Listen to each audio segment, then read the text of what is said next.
All right, Christine, welcome to Unsupervised Learning. Thank you for having me. All right, we're gonna jump into some stuff pretty quick here. Start with the easy stuff. AI.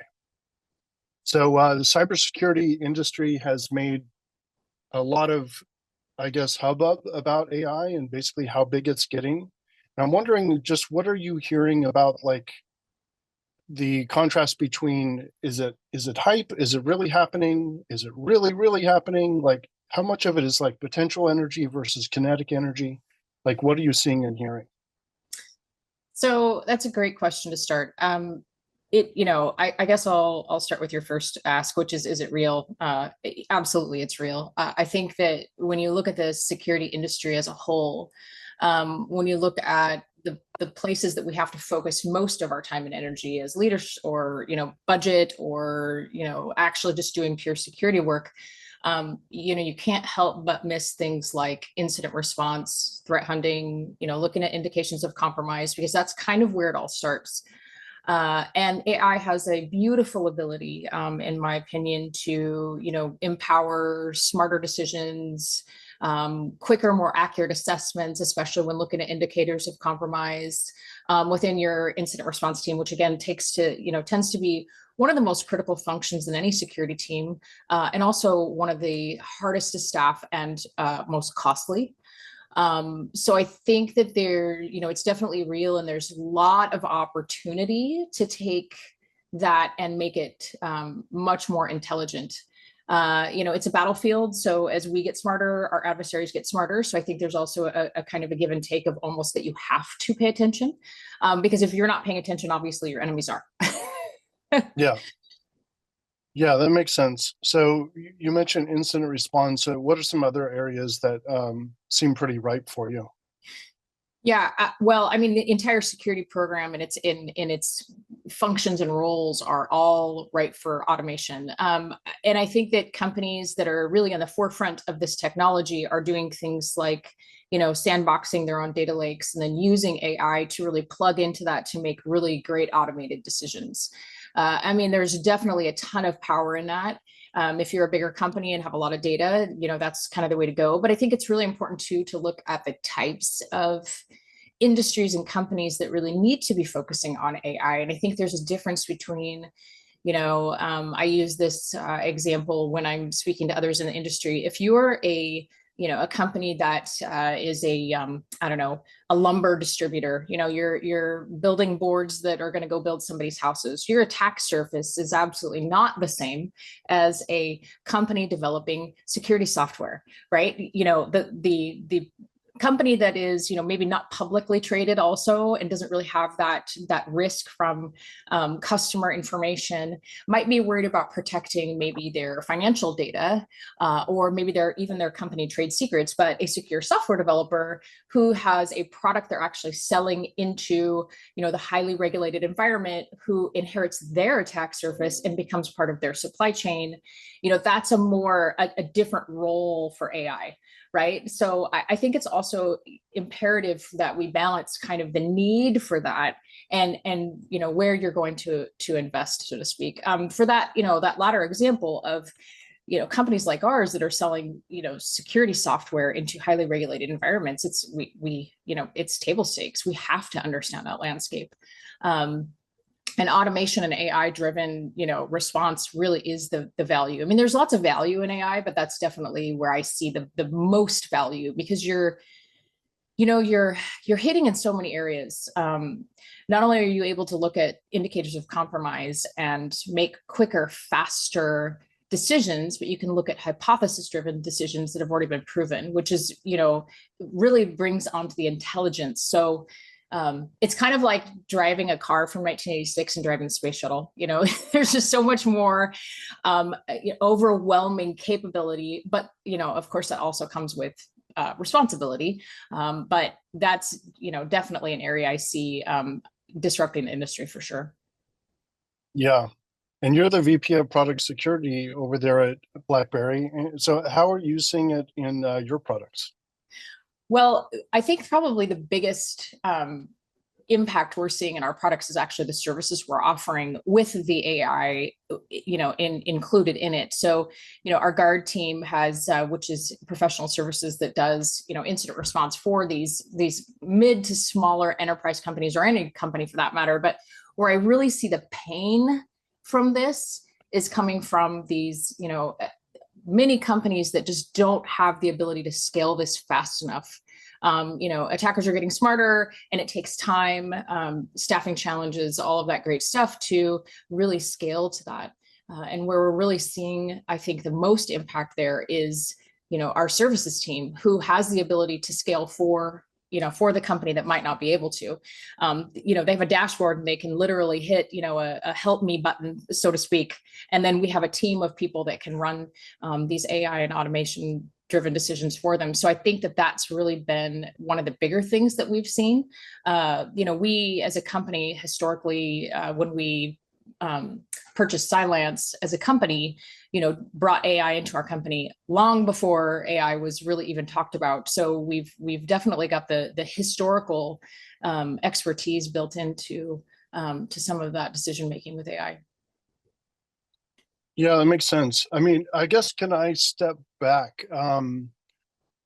Really interesting. So you have all this stuff going on there at BlackBerry. I've talked to multiple people over there through unsupervised learning, and it's like you've got a whole bunch of AI research going on. You've got your whole team there. You've got all these different service offerings, like you mentioned, incident response, like other players there. And it's like, how often do you get the question of like, oh, BlackBerry? Oh, I didn't realize they were doing all these elite things. Is that pretty much a regular conversation with outsiders? It is, because, back from the days of the handset, I think everybody knew and everybody knows that BlackBerry does amazing security things. I don't think there's any question. The brand has done us well for that over the years. And the unsaid thing is the highly regulated and people that really, really, really care. And, again, in my example of the lumber manufacturer to a highly regulated environment, it's not the same. And BlackBerry's played in that highly regulated environment, for a very, very, very long time. And so we do understand the importance and the value of just doing pure security work. And that's tough in the industry when you're a security software vendor, because you're in security, you're doing security, you have products that do security, and then the outcome is security. So it's kind of embedded into, everything that you do. But I think what's really been cool to see over the years has been to watch sort of the things out of the handset that we were really good at, and to put that into a service. Again, nowhere is that more applicable than what we're talking about today with our acquisition of Cylance, and just running, the managed endpoint detection with AI in it has been really cool to see us take our really intelligent, smart security thinking and sort of turn it and evolve into what is the most important thing today. So, that's been really cool to watch. But yes, I run into that if I had a nickel for every time someone asked me if we were going to make phones again. Oh my gosh, if we ever, I'm not saying we're making phones again, we're not, but if we ever were to do that again, you heard it here first. if we ever did that again, oh my gosh, I would have to then go change my narrative after changing my narrative after changing it one more time. So yes, it is a complicated world in security, and we definitely play in lots of facets in it. So we make it complicated too. So. Yeah, and now that I'm thinking about it, I'm thinking about all the places that the handset had sort of penetration. It was really big with the federal space in the US, and I imagine with governments all over the world. So if you have talent and you have tech, and you get out of a particular market, you still have that talent and tech, and you still have the relationships. So that seems to be why BlackBerry Security has survived and thrived. Absolutely, 100%. The one thing over the years that I've learned is as these regulated markets, the wheel just keeps turning. The regulation just keeps getting harder. The attackers get smarter. It never stops to evolve. So if you think about like the crystal, I always talk about my crystal ball. Like, we had a crystal ball 10 years ago, and we were looking at this like, hey, these are the things that are going to be important coming up in the next, 10 years. And if you look back at that crystal ball, We were really highly accurate on a lot of things, both in our team and in the product teams. And that trust that you have with that highly regulated market, whether it's banks or medical or, US federal, or any of the agencies, it's really, really important to them that they can trust their vendors, because their security is really only as good as their vendor's security. We can look at, go back to just outside of AI and malware, but going back to things like, Log4j, just things where it really proved that the supply chain was really only as strong as its weakest link. And so I really think that, vendors that have that trust built in, that, really focus on this, have sort of proven their value over the years. Yeah. This is actually what I'm most excited about with AI is, what I call like the mini eyes or whatever, stolen from open source. But if you look at how many contracts are coming through, or like vendors, and then supply chain relationships, how complex and like webbed they are. And then you have like this team of 4 people or whatever for most companies, or let's say it's 14 people. Like if you're super lucky, you might be looking at tens of thousands of connections, and then secondary connections on top of that for like all this different stuff. And then you're looking at billions of log events per day or whatever. And it kind of reminds me of, a lot of people don't know that when you're watching asteroids or meteors in the sky, it's actually not NASA. It's backyard people with telescopes. Right. And there simply aren't enough eyes to watch everything that we have to watch for. Right. And so I really love the fact that we can, very soon, we're going to have so many different AI eyes, and they're going to start as like, lower intern level or whatever. But people are already saying 2025, those very cheap AIs might be like PhD level, right? But imagine you have thousands of them or millions of them. It's just, bottom line, it's more coverage. It's more coverage of things in security. And there's many of them that don't have enough people looking at them. Yeah. Yeah. And the truth of the matter is, if in your example, which I love that, if we don't look at it, APT 32 is, right? So it doesn't, you almost don't have a choice, because as the evolution of technology, goes forward, our attackers are going to look at that no matter what, right? So you almost have to respond. It is, and it's a game of cat and mouse. I'm the first one to admit it, but it is your responsibility, at least from my perspective, to make sure that my company knows that we don't have a choice but to look at that stuff, because they will be. So if we're going to fight that fire with fire, then we have to look at it, which is always at the purest form of the security puzzle. That's always the fun thing, is to sort of think about, what are their next moves going to be, and what are they going to use, and how do we get in front of that, and how do we think faster, smarter, cheaper, better, more efficient. But staffing is absolutely hands down a challenge.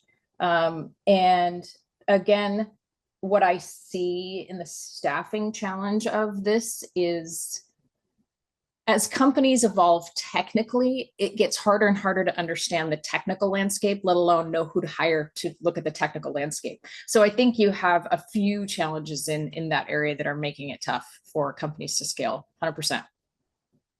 Yeah. Okay. Let's talk about that. A lot of hiring managers say they can't find people, and people say they can't find jobs.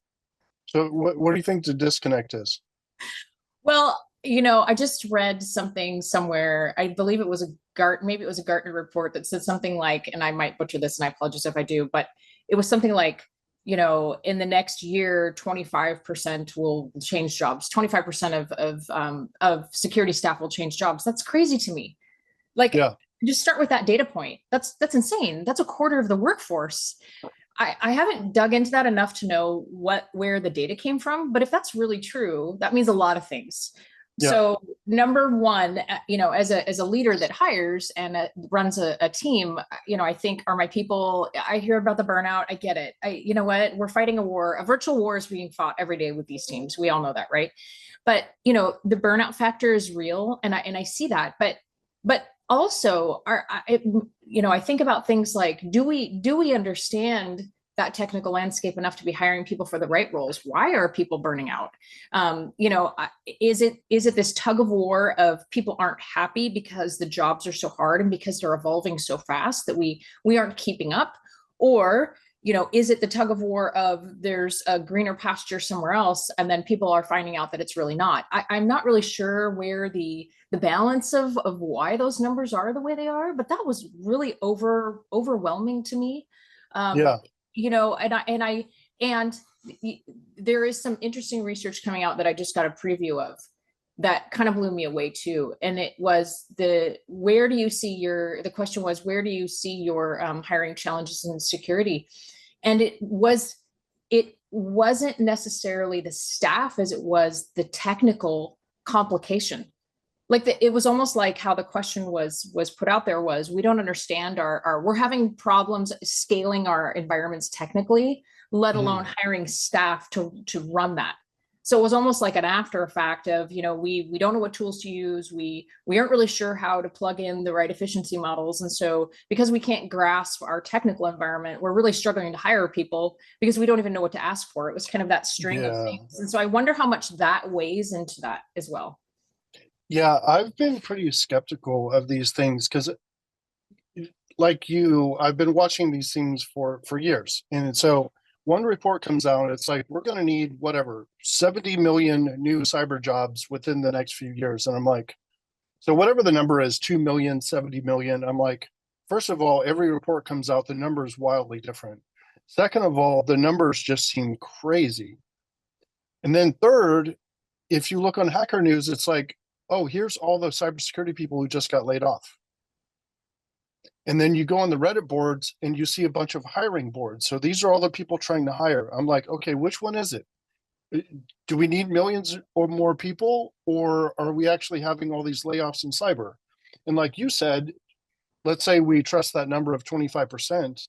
Is that people just trading up and they're going to a better job? Like it's quite confusing. Yeah. It is, and I just found it. So Gartner recently reported that by 2025, nearly half of all cybersecurity leaders will change jobs. Half. And 25% will leave for entirely different roles. So, I mean, I am so fortunate that, working for a company that does security, it's not really, I don't go into work every day and have to, defend my position. We take it so seriously that it's in every meeting and every discussion and, I don't have to fight to get airtime. It's like, I just go in and security is important. It's just table stakes, right? But many companies, it's not. And you're seeing more and more of the outsourcing too, right? Like you're seeing more of these companies just raise their hand and be like, I'm tapping out. Just do it. I can't scale it. I don't understand it. I can't hire the people fast enough. I can't get enough automation. I have a budget and I don't know where to spend it. I don't know what to prioritize because the evolution of security keeps rolling and attackers keep rolling. And so they're just constantly on the hamster wheel of spinning, trying to become more efficient with less money. And, meanwhile, we've got a board that's, absolutely doing their jobs and saying, and this has changed a lot. And I feel like what we're not talking about as leaders is the role of the board. The role of the board driving this down has really put a lot of pressure on many leaders to really scale with their budget. So, I do feel like the leaders do take a lot. I mean, I know it's stressful. I feel it too. But, leadership does take the brunt of like, do all the things with this. And that bucket might be great or it might not be great depending on the company that you're at or what scope you're able to do. But 25% leaving for entirely different roles says a lot. Yeah. I really liked your earlier point about maybe people just not being able to articulate what they need. Because if you think because the security group is usually just responding to engineering and leadership. And engineering and leadership are moving according to the market and according to whatever drama is happening at the company. So it's like security is always having to rehash their goals and everything. So it's like, oh, I guess we're not hiring that team anymore because that's no longer our focus because we got a new CEO. So it's like the faster tech moves and the more chaotic a given company is, the harder it is to hire for anything, really, because things aren't static. 100%. 100%. And as that technology gets smarter, the people have to scale to be, the people have to be smarter to scale. And where are we training all these amazing people? Is security evolving and training as fast as technology is growing? I don't know. That's the reality. I don't know. And I don't know in security, you know, we've always had this challenge. You kind of have to be in it and do it to learn it, right? There's no, right? You can't, even with the role of AI, attack scenarios need humans. You know, it's like AI will always be great at being hypothesis driven and be able to crowdsource brains, but it won't tell you if it's raining on Thursday right now. You know, it won't take into account your environmental stuff. It won't say, oh, the wind's blowing at 15 degrees. We better not land this plane over here where it's 70 degrees. I mean, it's never going to be that agile. It's always going to be a thinking brain, right? So in order to really use that to its firepower, we have to have humans in front of it that know how to execute with it. And that to me is what I'm seeing is sort of like the big challenges. We're driving a space shuttle. Right. It's not the 86 Camry. We're driving a space shuttle. And in order to do that, you got to have really qualified people on the front end of those space shuttles to make sure that they get to the right places, or, you know, that all the functionality is used, you know, that you're making those right decisions. And it's a split second in time that AI will just always sort of have that it is like giving you a space shuttle. You still got to know how to drive it, right? You still got to know how to take off and you still got to know how to land. And so I see that as a big challenge. You could peanut butter that story sort of across all of technology right now in security. It's only going to be as good as the people leading it. Mm-hmm. Yeah, I do think AI is going to fill in some of those gaps. Most importantly, the one that you mentioned, which is adding context. I think that'll get easier, but ultimately you still, like you said, got to have humans running the show at some level. Yeah. The other problem with the talent thing, I think, is we don't really have what the military has, which is you start at E1 and you must do E1 things before you become an E2. And you have this pipeline, and the pipeline is a talent pipeline, and it's also just a maturity pipeline. So, and they watch very carefully, how many E1s do we have? How many E2s? Do we have enough E2s to keep the pipeline healthy for E3s?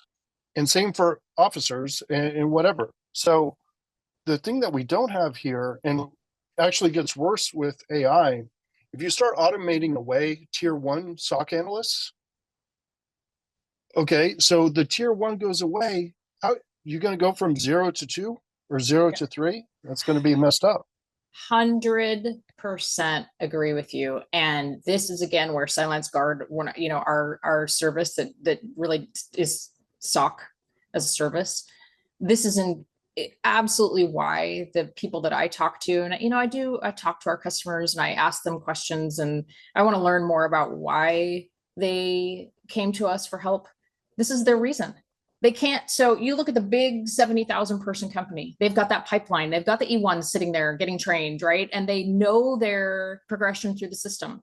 Yes. These mid to smaller enterprise companies don't have the staff to do that. They don't have the luxury to build that firepower, right? And so they're constantly hamster wheel chasing the evolvement of this technology with being able to hire and keep the seniorest or senior enough people to be able to make good decisions. And how do you, you know, and you know this as well as I do, how do you take one person and scale all of that when you're a small company? The answer is you don't. You can't. There's no way. You're either going to have to hire somebody so senior that, you know, they can do all of the things. And then does the seniorest person want to do that stuff anymore in their career, right? This is why we can't have nice things in security, right? We have all these really amazingly intelligent people, but then the work, the actual analyst level work that needs to happen, you know, it's hard. It's a grind, right? And this is, again, AI is going to come in and make smarter decisions, but you still got to have someone at the dashboard, right? Yeah, and maybe that senior person comes in, finds out they have to do tier 1, tier 2, and tier 3, and they become part of your 25% who jumps jobs. Right. Yeah. Or with half. It's actually, that number was half. Oh, that was half. Okay, it was half the leaders are leaving, and then 25% are getting out of, or completely doing different jobs. It didn't say they're getting out of, I have to go back. It didn't say that they were getting out of security, but they're going to do completely different jobs, which is crazy. That just says they're entirely different roles is what the report says. So, I mean, that just says that, you know, like, and I think, they weren't happy for some reason. right. And Yeah. I think that the pressure cooker that the other side is facing, that companies are facing, is, you know, the evolvement of things like reporting, you know, reporting requirements, the evolvement of breaches that are happening, all of these things, and they're costing more money. And then you have all this regulation coming in on top of it, which is just creating so much more of a pressure cooker for companies to operate in. You know, and they're worried about reputational damage. So, you know, that's something that, you know, before, what, I don't know, maybe 3, 4, 5 years ago, we all knew. I mean, you know, our brand, of course, you know, we talk about it all the time, but, you know, other companies really didn't. I didn't have any peers in the industry where this was a huge concern for them. And now it's a concern for everybody, which is the reporting requirements.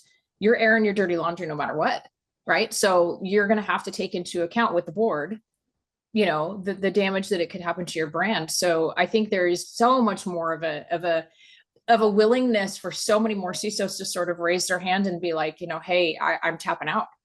I got to hire a service to do this. I have to go to a third party. I just can't. It's not helping me drive my business forward. I have to just have other companies and other, you know, technologies help me with this. So it is a really interesting involvement in the pressure cooker of the why, I guess, AI is so needed is definitely interesting, especially over the last year. Yep. So here's something I didn't plan on saying in 2024, but it seems like crypto is coming back, or at least the interest is. I haven't been tracking it closely, but it seems like the attacks are coming with it. Are you all seeing a lot more attacks inside of crypto? Yeah, I mean, I think you're right. I think it is interesting how crypto and crypto mining specifically has sort of done this. I think it hit like this really, I think when crypto was kind of new, it hit like this, wow, you can mine type of thing. And then I think it went kind of quiet for a while and I didn't hear a lot more about it. But again, you know, going back to something like APT 32, where, you know, that is like kind of their common theme. And they're really, really so, I mean, right, as security professionals, we got to respect the fine art. The fine art might not be what we want to see every day, but we do have to respect the fine art of, you know, what they do, you know, and what we see as far as in its simplest form, you know, of using a computer to do a lot of really hard math problems, you know, to make money. Great. Okay. But when you have a group like APT 32 that is, you know, from writing their own custom spyware, you know, or Mac OS malware that's using, you know, double extension techniques written in Perl. That's crazy to me, all the way to going on Facebook and getting people to click phishing links, which in its also simplest form is the need to train employees, right? Yep. So, you know, when you get in the leadership level of talking about this stuff, you know, as well as I do, you know, they CEOs always want to know, okay, how do I stop this? How do I deal with things like crypto mining and how do we protect ourselves from stuff like this? And it all comes back to kind of the same thing, right? It's all, you know, training your employees to not click on, you know, links in emails or here or there. But again, AI is making that so hard to detect that is becoming a, you know, kind of a huge arms race. Is who's going to be faster at that? You know, are we going to train our employees faster? Or are we going to, you know, or are we going to let AI sort of take over that, you know, that space and let it become even more relevant to crypto mining and all things malware? Yeah, that makes sense. And I guess these names here, crypto jacking, is that really just stealing crypto? Yeah. And then crypto mining is just taking control of a resource, someone else's resource, and using that to mine, right? Yeah. And with crypto mining, it's really interesting because, you know, again, back in the day when it was sort of up and coming, it was such a big surprise. I feel like we almost got to a point where we got overloaded on it and it became so common. But the thing with crypto mining is that most, I would say, I'll go on a limb and say most companies that aren't really looking for that sort of traffic don't really know that adversaries are using their systems to do crypto mining until they get the high power bill or they experience a lag, you know, a systems lag where, you know, hey, how come this, you know, application is taking so long to load? Or, you know, or why is this system running so slow, or it just took 4 minutes to download this one, web page or whatever. They're having some sort of indicator that they don't even really know is an indicator, right? Yeah. So I think that is the beauty in its simplest form of a system being taken over to do those hard math problems, is it takes resources to do the math problems, right? Criminal scan machines, for ones they can penetrate and get into, and then they're in the compromised systems, and victims just don't realize it. And they don't know they're compromised until they see something. And then when they see something, they don't even know that's what it is. Right. So I think that's the beauty of it, is from an attacker perspective, is they can be in there undetected forever. And then until you get this really high power bill, and someone in procurement's like, something is wrong, I'm paying this bill, it's 4 times the size, we should go look at that. Yeah, it reminds me of Cuckoo's Egg, if you remember that book. Where who was it? Cliff Stoll. I think he was at Lawrence Livermore Lab, and he was just checking logs and noticed like a weird spike of like someone buying something for like 2 cents or something, and just starts digging and ends up uncovering like this massive like German and Russian spy operation and everything. And as you were saying that, I was thinking of like, I wonder if really, really smart crypto miners, they throttle their stuff to try to fly under the radar, because if you just go crazy, you're more likely to get caught. Yeah, that is a really, really, really, really good point and good question. And again, I can't just help but use my crystal ball AI machine. There will be AI that will help detect that stuff, right? Like 100%. I'm a criminal. I need to figure out how to fly a detector in the radar. Give me all the past performance issues that have caused, this to be detected. They're going to learn from that. Of course they are. I got to learn from that too, right? So, as AI keeps, criminals are just going to get smarter and smarter and smarter. Yeah. Yeah, the AI will basically look at the legitimate load on the system. Although the question is like, how does it know the difference between legitimate and not? But if you could look at like what the business is supposed to do and see like all the different processes running, and then it sees, wait a minute, what's this weird process that's got, spiked usage? Maybe that's worth looking into. Well, I don't want to help exploit anything, but if this were me, I would want to know what normal is. Yes. Right. I'd want to be there silently looking at normal. I'd want to track normal for a very long time, and I'd want to set that as a baseline. And then I'd want to increase that by 4% and let it go. Right. Or whatever your throttle looks like. But you're absolutely right. Sorry, that was probably I don't want to be helpful to anybody, but that is what absolutely. Of course, an AI can provide that. Okay, so you mentioned the crystal ball. What does 2025 look like for you? What are you anticipating, or what might surprise you? What are you thinking? So for the year for 2025, even, what is it, July? So maybe not even the rest of the calendar year, but for 2025, I think the one thing that I'm watching very closely is regulation. How we evolve as a security industry is really interesting from the very, very, very top perspective. What I see is companies being held accountable more so than ever, right? So you see a lot of very big companies publicly being held accountable in where it's hurting them the most, which is how they make money, procurement, right? We see a lot of government regulation. We see a lot of industry regulation. We're seeing that across the board. And it's table stakes for companies like ours, where that's where we're really selling into those environments a lot, the highly regulated environments. So we really do have to pay attention and understand that. So it's the first thing. I think that's where the pressure will come for all companies. I think the result of that will be, you're going to see lots of kicking and screaming, lots of, translation of things that, what I always say internally is, it defies gravity. There are a lot of really well-intentioned regulations and things that we have to pay attention to as companies, or as, as security practitioners, that don't translate well into reality. Well, and I'll give you an example. You need to stop all vulnerabilities, right? Said who ever, there can be no vulnerabilities and you must respond to everything in 4 minutes. Well, that's Right. great. In theory, that's amazing, right? But as well as I do, that defies gravity. There's just, nobody can do that.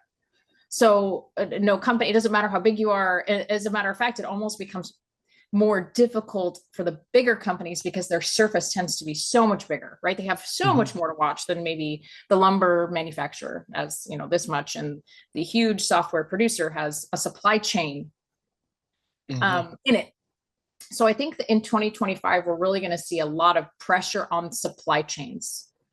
Knowing what's, you're a producer, you're a seller, you're a consumer, you wear one of 3 hats. Are you wearing all 3 hats? Are you wearing 2 of those hats? Or are you wearing one of those hats? And I think what we'll see is a lot of pressure on those roles to know where they are.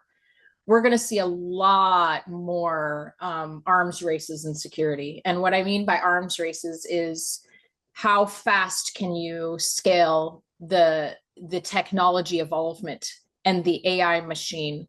It's fighting AI with AI, and it absolutely is a thing. And I do talk to a lot of other CISOs about this, that, if you sleep on that one, you're going to end up getting outpaced faster than you can grow.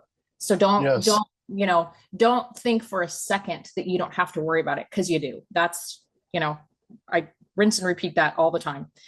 The other thing I think we're going to see in 25 is a lot more companies looking at the liability hot potato. So there's a hot potato in all of this that's a liability, right? To reporting, to a board of directors, to procurement, to how we make money, and to revenue, and to what we report publicly. You will see a lot more CISOs realize that liability hot potato is something that they need to start taking chunks out of that they own. So you're going to see a lot more managed services, right? You're going to see a lot more scalability with bigger vendors where, I can go to a bigger vendor and they can provide me these services. I can then check that off my list and not necessarily have to worry about it.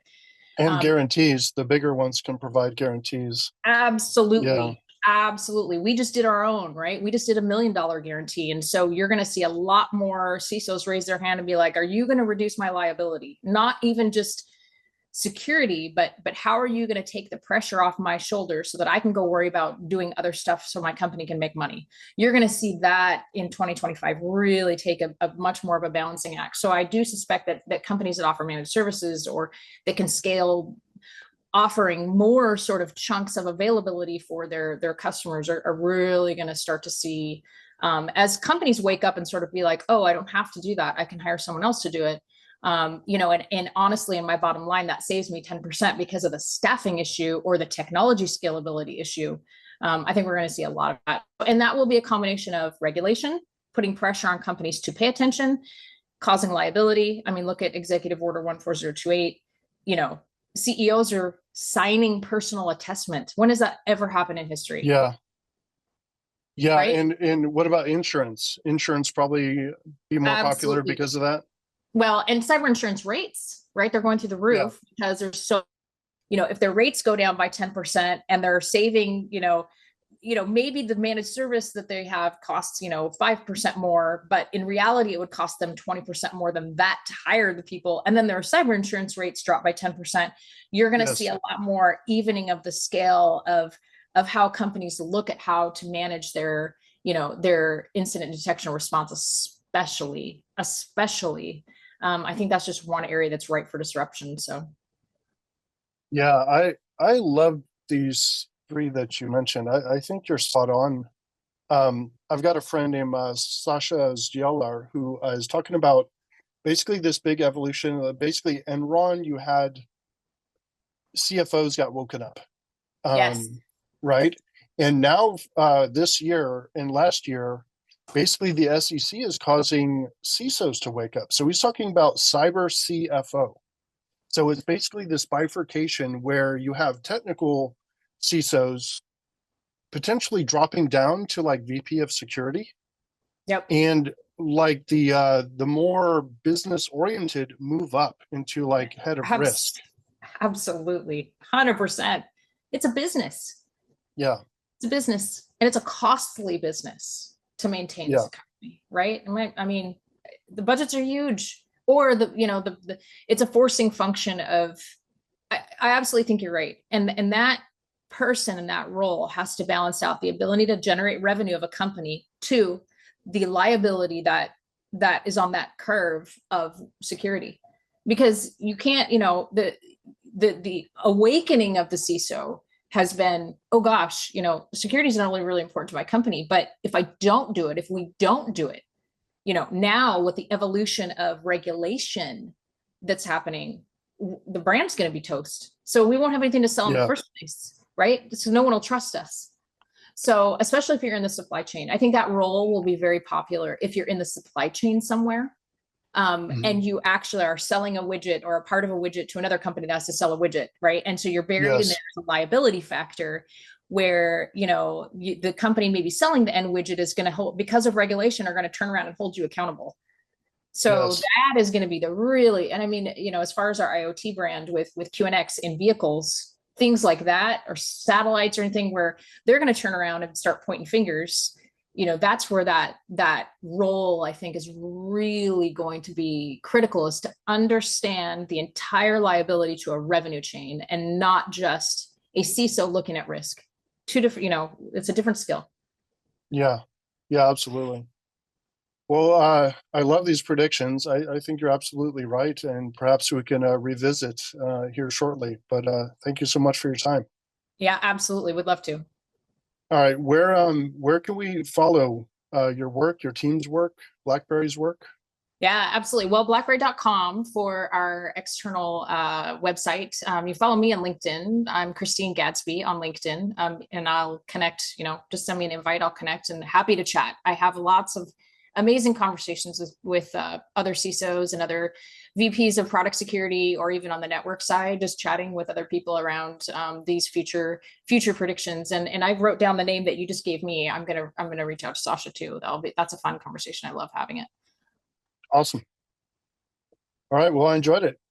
Awesome. Same. Thank you, Daniel. All right. Take care. You too. Cheers.